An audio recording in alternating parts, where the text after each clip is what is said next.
going to be changing the name of the Gulf of Mexico to the Gulf of America, which has a beautiful ring that covers a lot of territory. The Gulf of America, what a beautiful name. And it's appropriate. It's appropriate. And Mexico has to stop allowing millions of people to pour into our country. They can stop them. And we're going to put very serious tariffs on Mexico and Canada, because Canada, they come through Canada too, and the drugs that are coming through are at record numbers. Look, I called them Governor Trudeau because they should be the 51st state, really. It would make a great state. And the people of Canada like it. They'd pay lower taxes. They have virtually no military. They have a very small military. They pay less than 1%. They're about the lowest payer in NATO. They're supposed to pay much more. They haven't been paying. They have a lot of problems. And I was with Wayne Gretzky. I said, Wayne, would you like to be the governor of Canada? I can't imagine anybody doing any better than Wayne. Wayne was not too interested, but I think he probably would have liked statehood. He's a friend of mine. He's a great guy. He's the great one. We call him the great one, right? He's a great hockey player. What's the price tag? Well, maybe no price tag. Look, we're going to have to see what happens, because Denmark, we need this for national security. We need Greenland very badly. You look at the Russian ships, the China ships, they're all over the place. They're surrounding. Now, they have for a long time. That's a lane. But we need that for national security. So I don't know that Denmark has any right, title, and interest, and we're going to find that. But I can tell you, you saw the clips that were released. The people of Greenland would love to become a state of the United States of America.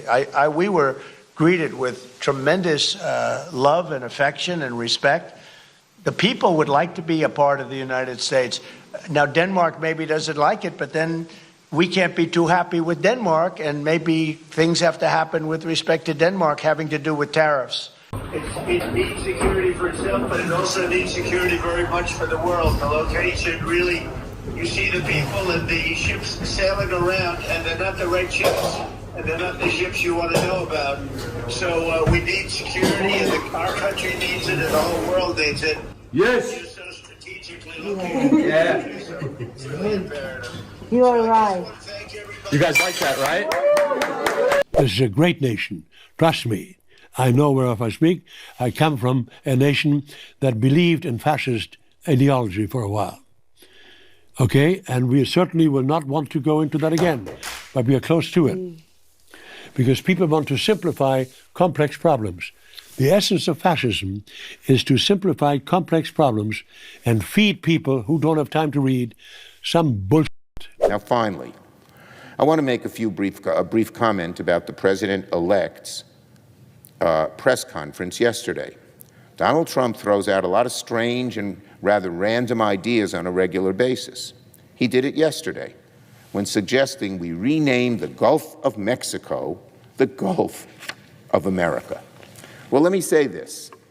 I'd agree to working with Donald Trump on renaming the Gulf of Mexico only if he first agrees to work with us on an actual plan to lower costs for Americans. That's what the American people want us to focus on first, not on renaming bodies of water.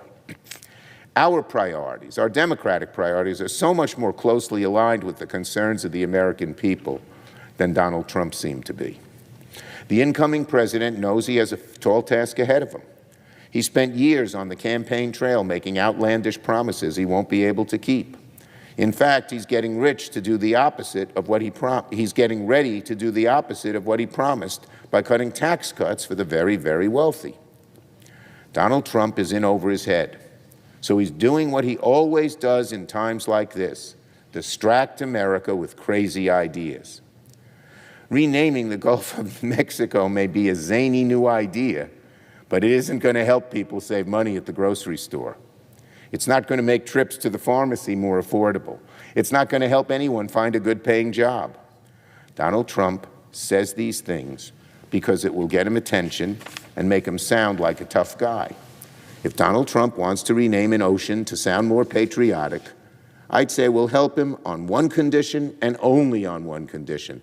Let's come up with a real plan first, not a concept of a plan to lower prices for Americans. Let's do that first. then Donald Trump can have his fun.